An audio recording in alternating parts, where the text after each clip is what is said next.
Can you hear me? Okay, welcome to Tribe Summit. Please can I crave your indulgence to be on our feet? We're going to just do a short prayer as we start. We are opening up Tribe Summit. Thank you so much.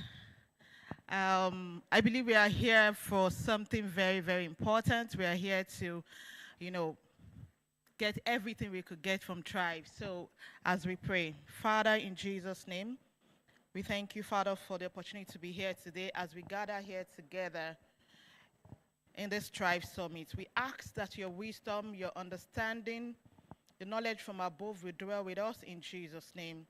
We pray for all the speakers, all the facilitators, the hosts, that you will increase them and you will infuse into them the knowledge that we all need to thrive in the name of Jesus. We ask that we all go back, not the same way we came. We all go back full of wisdom, full of knowledge, full of insights and ideas to accelerate our paths in life, to help us fulfill our purpose. For in Jesus' name we are praying.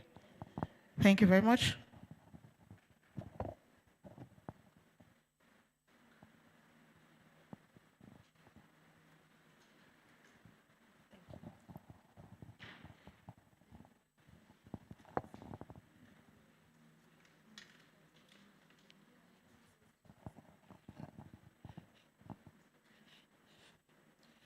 Good morning once again, everyone.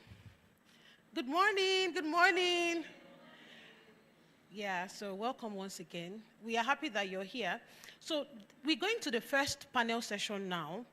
And while we wait for our speakers to come up stage, I just want to charge you that sometimes when we come for physical events, it is not just about what someone says only. It is about it, but it's not all about it. I need you to connect. Make sure to connect with every other person that you can connect with. Do not just come here. I know many people have traveled. Do you want to tell me where you came from?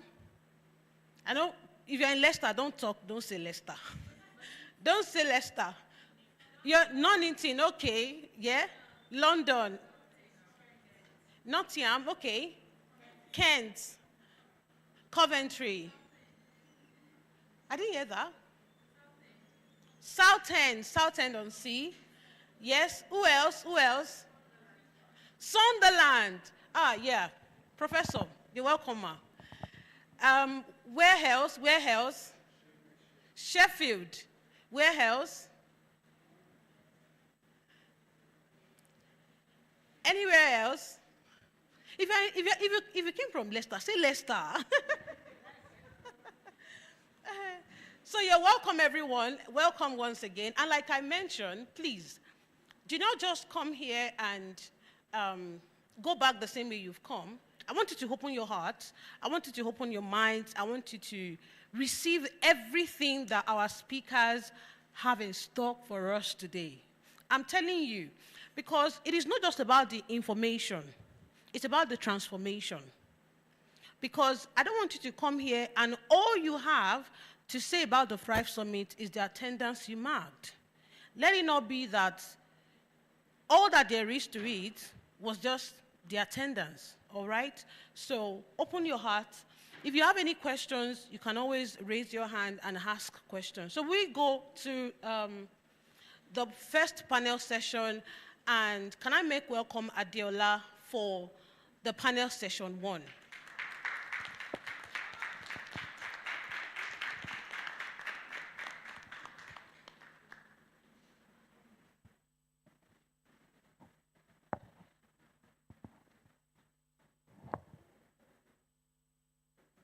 Hi everyone, my name is Adeola Hilton. It's such a delight to have you all here.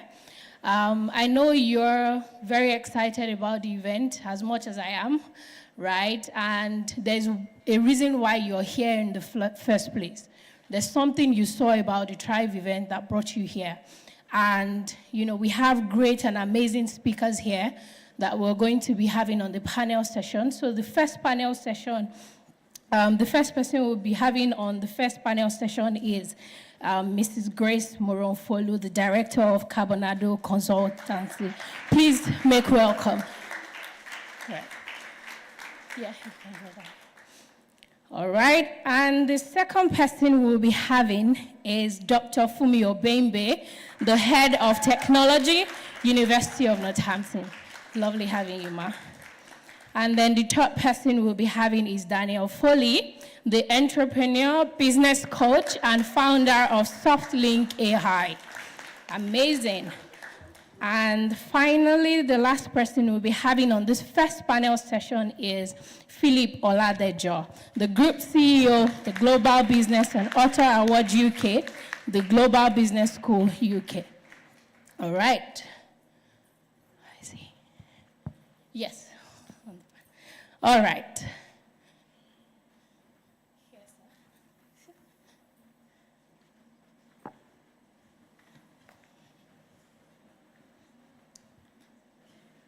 Okay.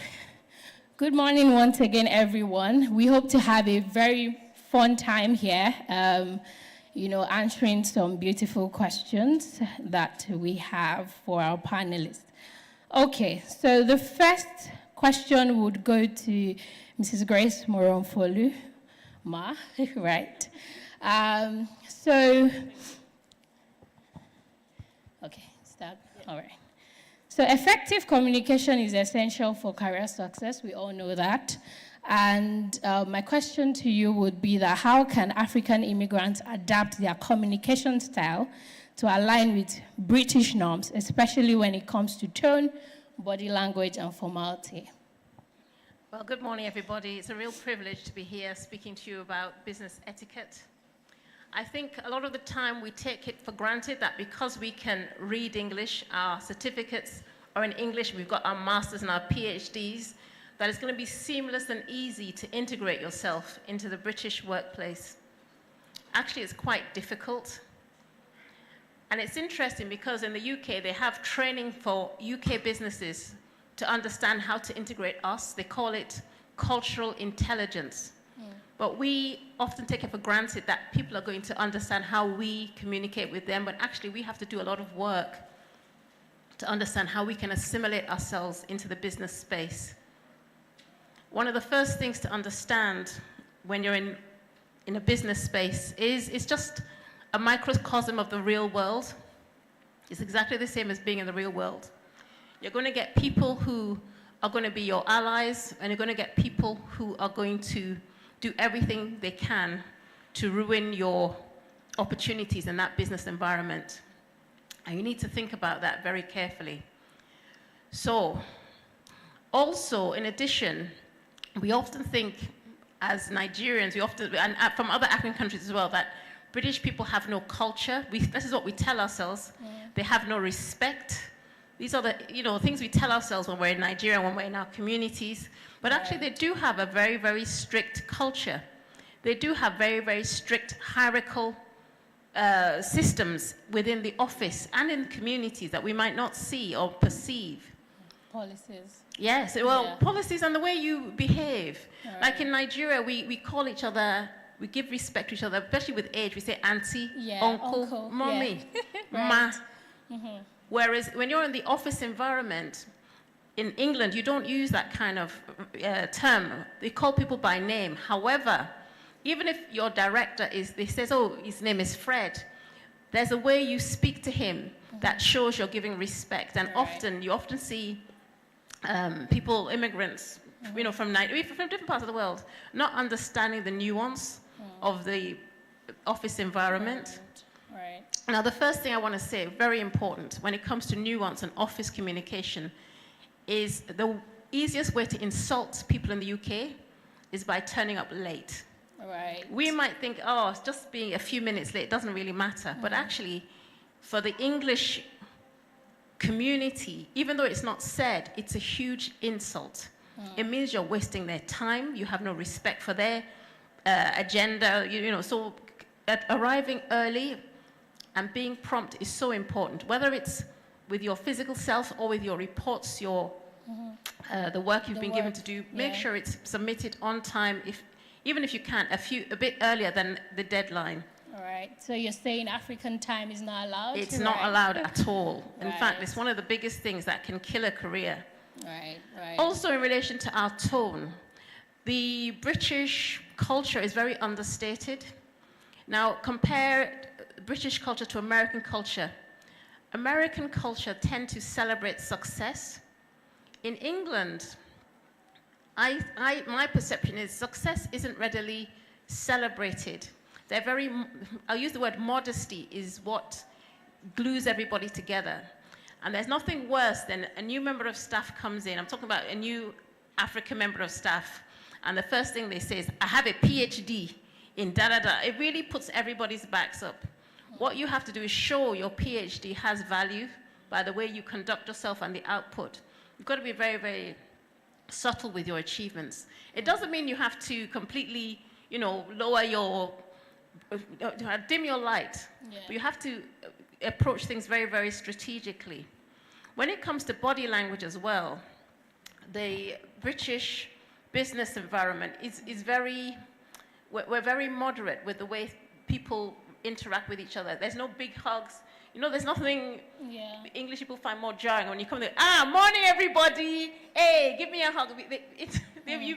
Sometimes after you establish yourself, you might be able to show your true nature, let that come through, but just observe how everybody else engages. Right, right. Finally, just a little anecdote. It's about tea. English people love their tea, don't they? They do. When you get into a new order, they want, I'll make you a cup of tea. I'll make you a cup of tea. Mm. Sometimes you have to be very courageous and offer to make tea for other people. Mm. It's part of the glue that brings people together. Mm. So even though you might be shy, you're not even sure what people drink, say, I'd like to make tea today. Can I make you some coffee? Mm. And I think sometimes you might be a bit uncomfortable doing that, but you should try and do that. And it kind of lets people see you're ready to almost humble yourself and make tea for everybody. Right. Amazing. I just think we take it for granted that we will understand exactly what it takes. And I want to give you a tiny example. In this country, take racism apart. Put racism to one side. The biggest ism to me is about class and money. Mm. If you're from a high-class community, I'm talking about, really wealthy UK, you can celebrate success very easily. We see it in the magazines, people with their Lamborghinis and their, massive houses. So success is celebrated. But you have to really think carefully about how you celebrate your own success. And I wanted to mention, actually, almost language. A lot of people in the UK, thinking about putting racism to one side, accents are very, very important, how clear your intonation is. And most Nigerians will say, what do you mean? They can't understand what I'm saying. I can speak English, I have a master's in English language and things like that. But white people themselves, from Scotland, from the north, they will go for lessons on elocution to learn how to speak much more clearly. They wouldn't say, it's an insult that someone is saying they can't speak English properly. Do you see what other people can't understand their pronunciation? Mm. It just shows you how much effort people go into. And I'm just going to round up now. I know I've spoken too long, but you really have to understand a lot of people you see and meet might not be bringing their whole selves to work. They're bringing their selves that is needed to be in that environment. So things like language, intonation, your body language, humbling yourself when it comes to academic achievement is also important as you try to integrate yourself into a new office environment. Thank you very much. Yeah. Okay, so I'm going to move to Dr. Fumi Obembe, and I'll pick it up from where you left off, and majorly on, how relevant people's qualification is, in the UK. So a lot of people come in with PhD in Nigeria or whatever African country you're coming from, and, they have these degrees. They feel like when they come in here, it's sort of like not seen. It's looking a bit neglected in some sort of way. So how do you think, immigrants can, integrate themselves and maximize the use of, some of the previous qualifications that they have brought from, their home country into the system here in the UK? Thank you. Thank you very much for the question. And good morning, everyone. It's a joy to be here. So in terms of that question, it's a really important one. And what I would say is be clear about which direction of travel you want to go in career-wise. So is it industry or is it academia? Now, if it's industry in the UK, experience, hands-on experience is much, much, much more essential than a list of what might look like paper qualifications. They're not paper qualifications, and I'll talk about how you can use them. But your hands-on experience is really important. So you want to go into industry, you want to go straight into the workplace, and in your CV, what's prominent is that you've got 3 PhDs, 2 masters, and so on from Nigeria or Kenya and what have you. That CV is not going to help you so much, but you have relevant experience. So for instance, I'm in the tech space, and when it comes to technical experience, if I have a AWS accreditation, which I did in Nigeria, and I worked in that space, that technical work is still as valuable as if I did it in London. Now you want to highlight that.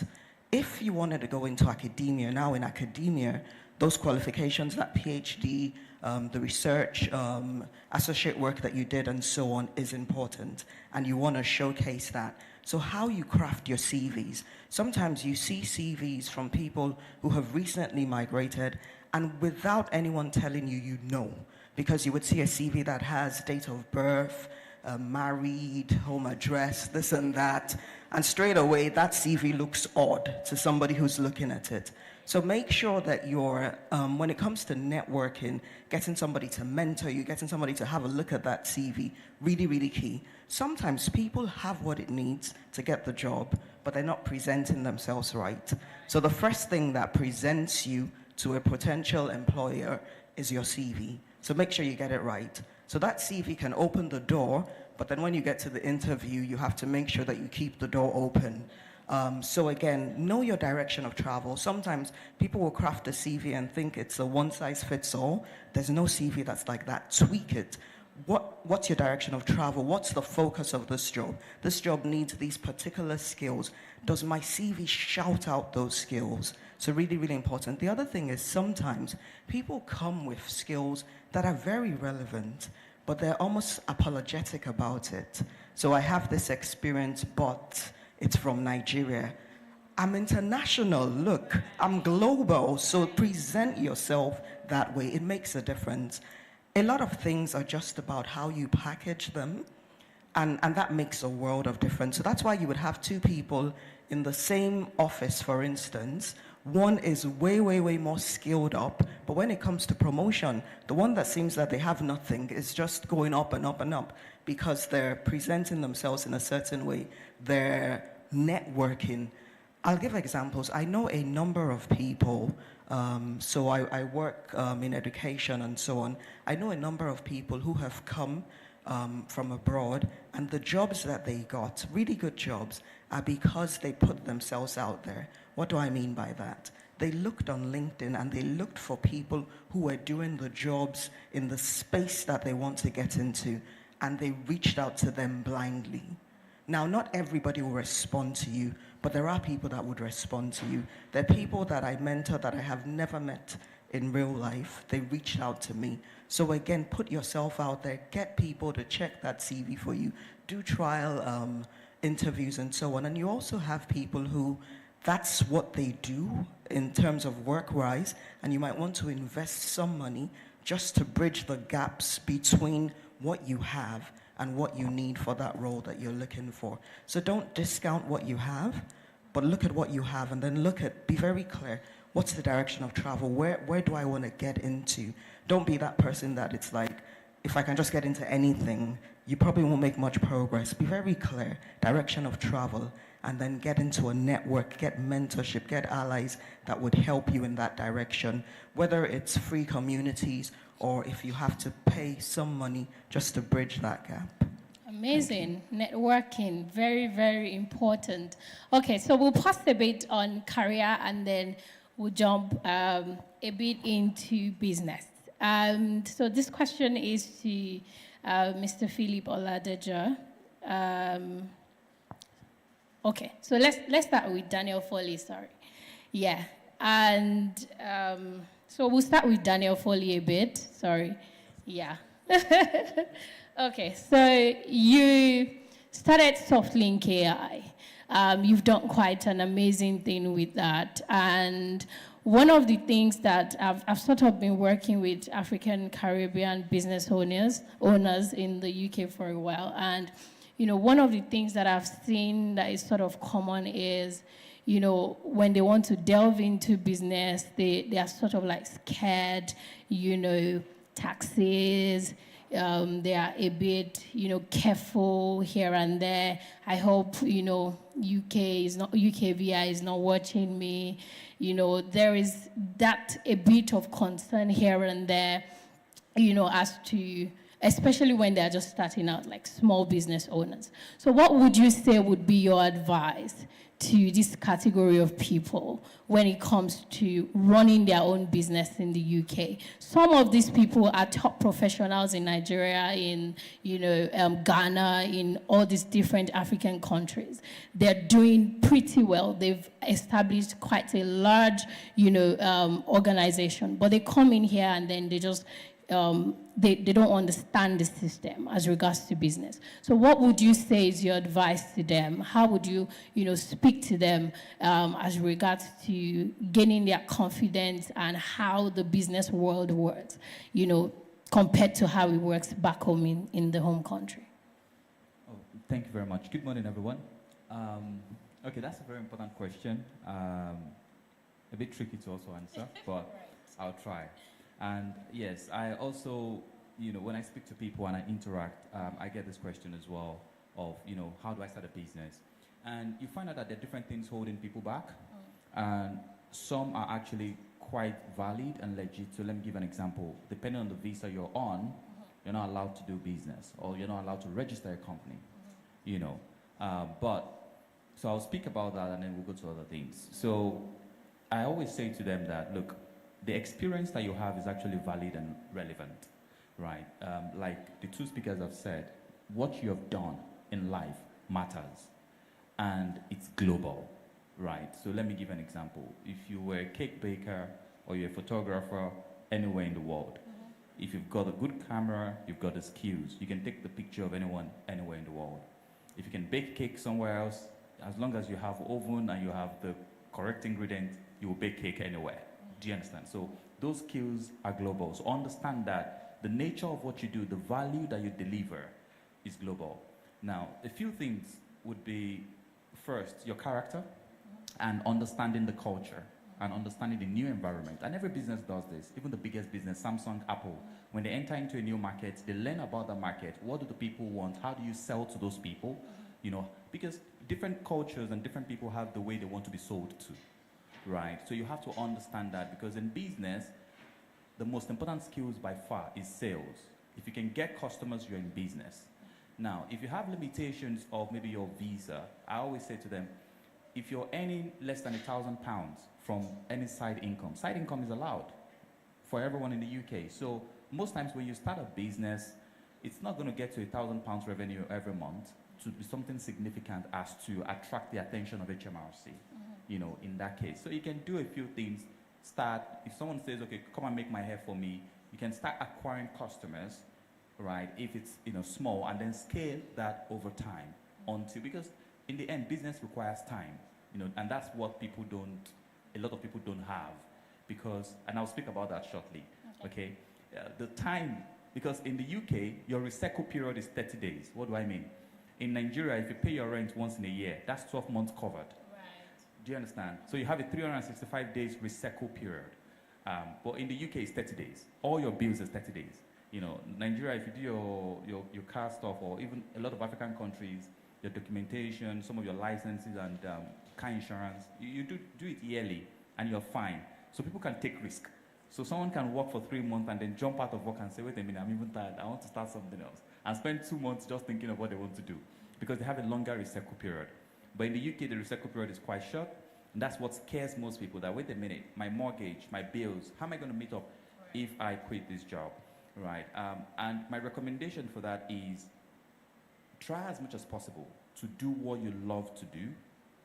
Do what you have to do until you can fully do what you love to do. right? So keep that job. I don't recommend that you jump ship because most times you would often need to invest in business, right? Even your revenue from business will go back to the business for many years.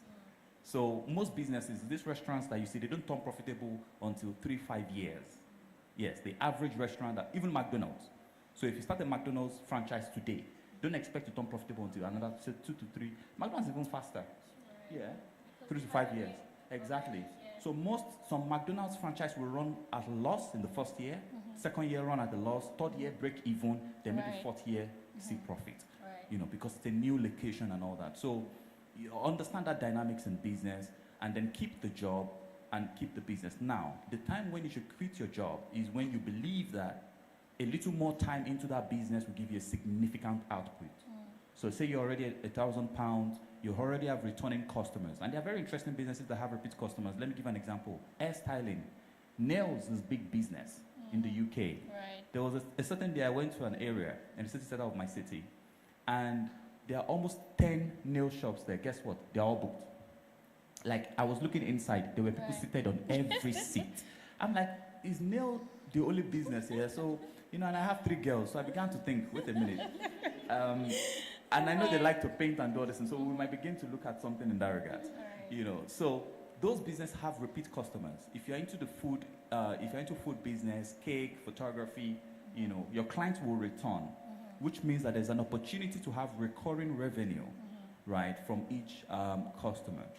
The third thing I would mention is expertise. Become the best. Right. Become the best. That's it. Just be extremely good. Because, and I say, look, gone are the days where if you are bad, people will still patronize you. In this world today, people who are not good enough, say you are 30% good, you don't even get opportunities. Good people are rewarded poorly. I'll say that again. Good people are rewarded poorly. Great people are rewarded fairly. Excellent people are extremely rewarded. So the world has been designed in such a way that, think about it, look at the public speaking space. How many public speakers can say that their full-time income is from public speaking? It's only the extremely good ones. There are lots of good public speakers, but they're rewarded very fairly. Right. So if you're good, before, say 20, 50 years ago, you'd be rewarded, you know, okay. Yeah. But now, if you are good, you would not be rewarded as much as you're supposed to be. It is only the people who are extremely good, and then you can set your price. And say, this is my price and this is what I charge. So my recommendation would be, like the 2 speakers have said, when you know this is the path you want to take, find a mentor, find a coach.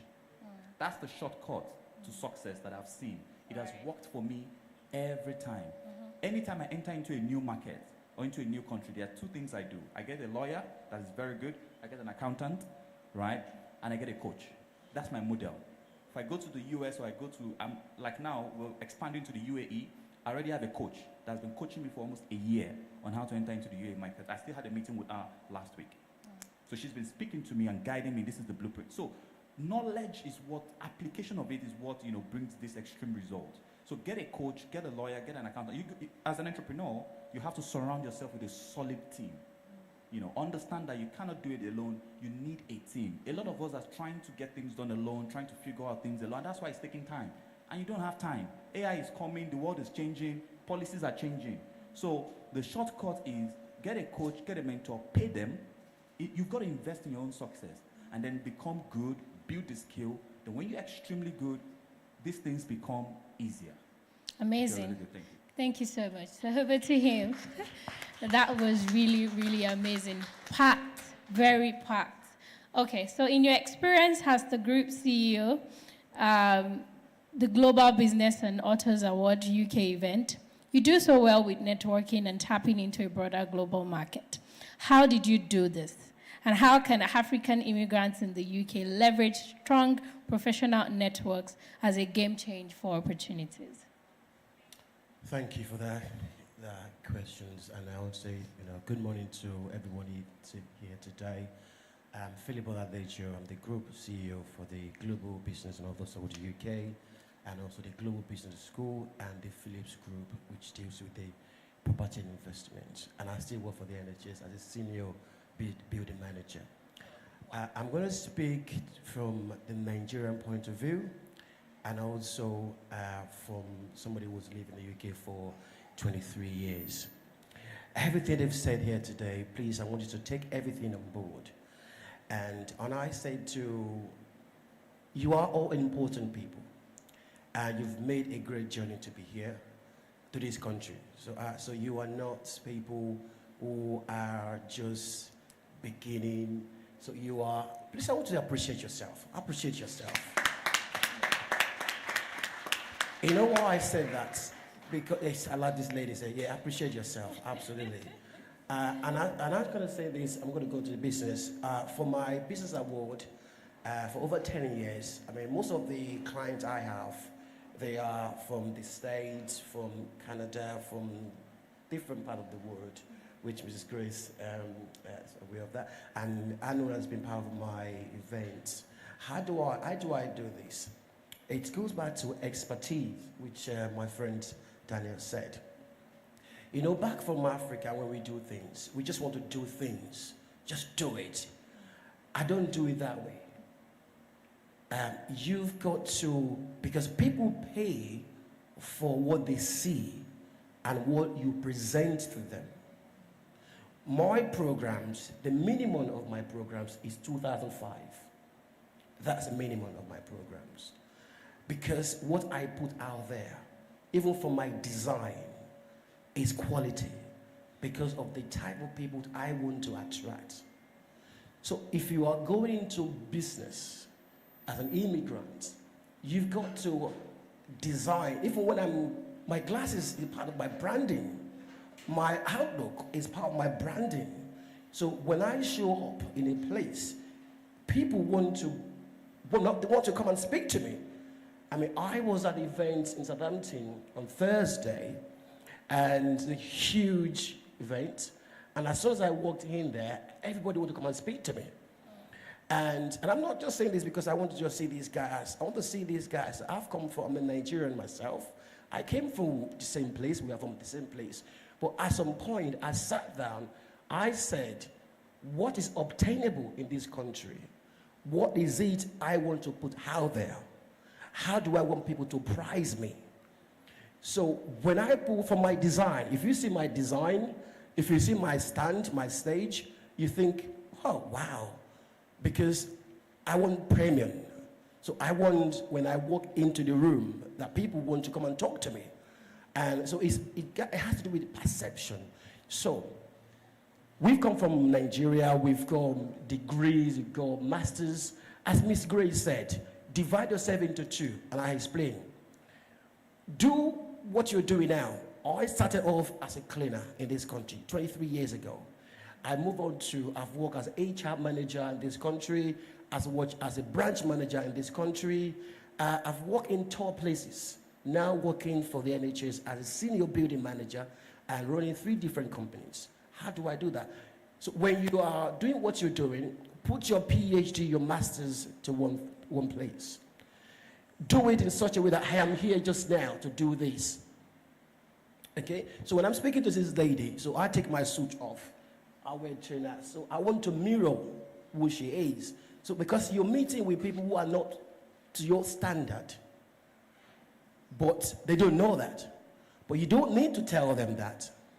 So because what you are doing now, currently, I'm doing cleaning, I'm doing this, you need the payment, you need the money from that, the income from that, to pay for this. So when I'm with this young lady here, I have to mirror this lady, because this is a mistake that we all make. No, you got masters from Nigeria, first degree, first class, and all that. So when I'm going to that site, I'm going to do the cleaning job, I don't see myself, oh, look what I'm doing now, I'm so poor, look at this, I hate this country. I'm seeing it as an opportunity. I need to earn income from here so I can pay for my training and coaches and all that. And I tell you 2 things that will help you in this country. 2 things. The first one is what I've just explained to you. Mirror yourself. Mirror the people you are going to meet with. Number 2 is coaching is important. In the business world, it's called pay to play. You pay to play. Now, so while you are as an immigrant in this country, divide yourself to, this is what I am doing now. This is what I'm going to be doing. So when you walk into that office or you meet that woman, that lady who's going to help you, don't tell her you've got a degree in biomedical sciences, I've got PhD in that. Flow where your tracksuit, walk with her. And when you live there, this is where you are. This is where you want to go. You want to be that CEO, that global person and all that. And when you're with that lady, don't tell her what you're doing, who you are, what you were before. Oh, my dad was executive in Nigeria. I was this. Because these people you're talking to somebody who has NVQ level 3, and he's your manager.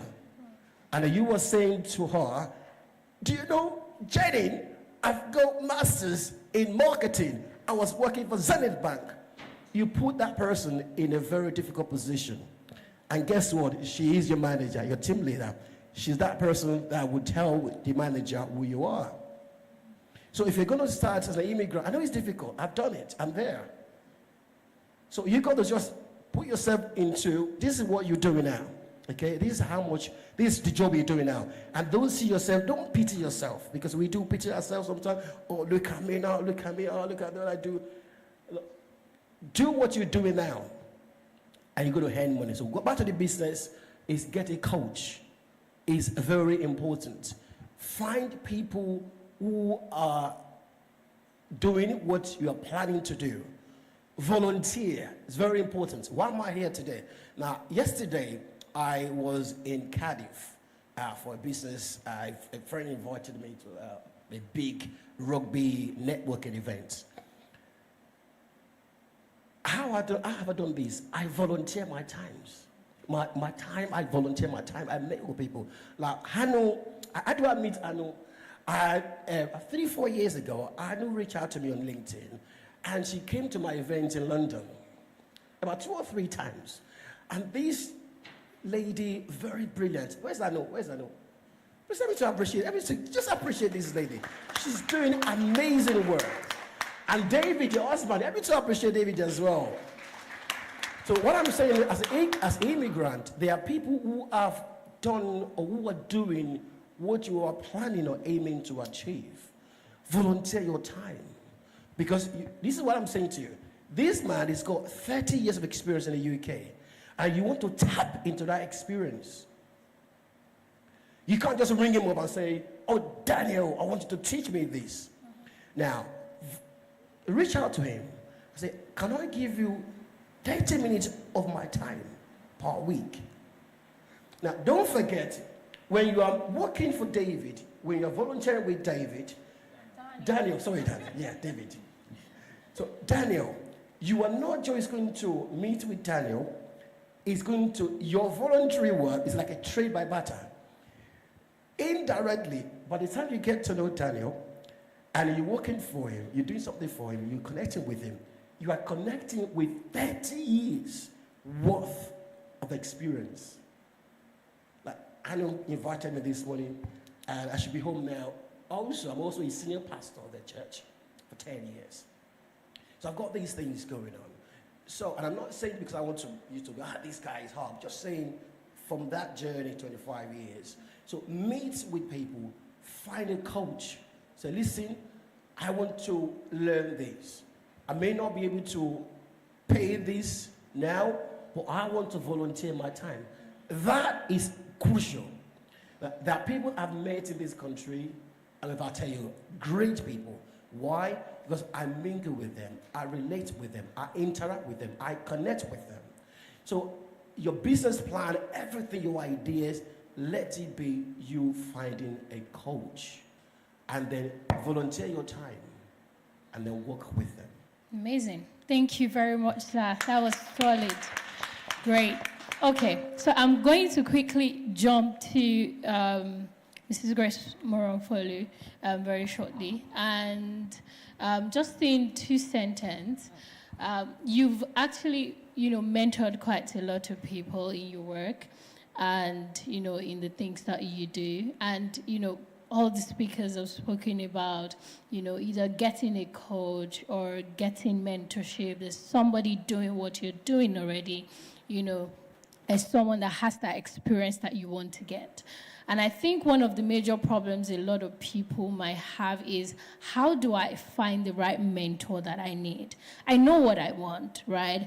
There are lots of people out there that is doing what I want to do, but how do I find that person, that connects with me, that I can connect with, and, I'm not wrong, in my choice of mentorship. So do you want to quickly speak to that very shortly? I think you have to be very clear about what it is you want them to help you with. I think sometimes you've got to push yourself outside your comfort zone. Especially, I remember Philip mentioned networking is very important. And LinkedIn is an excellent place to ask for people who are experts in different things. You'd be surprised at who will actually respond positively to a request for some advice or information. I think you should be bold. And you have to be bold, and I'm going to just quickly. Sometimes in the office environment, you're invited to participate in things. Sometimes you think, I'm a Muslim, I don't drink alcohol, I'm not going to go to the pub, or they're going to go for a golfing activity, I don't know how to play golf. Surprise yourself. Say, I'm going to turn up. You don't have to drink alcohol in the pub. You can drink milk, you can drink water. But what people like is to see you participating. And it's the same boldness. If you ask for someone who's the director of the Bank of England and you're an accountant, say, I want you to mentor me on LinkedIn. If they connect with you first, obviously, you'd be surprised. I mean, I've met so many amazing people by being bold and having the audacity of hope, which is what Obama said we should all have. So thank you. Amazing. Hope Being that helps. audacious. Right, yeah. So over to her, sure that you thrive in all these areas of your life, not neglecting any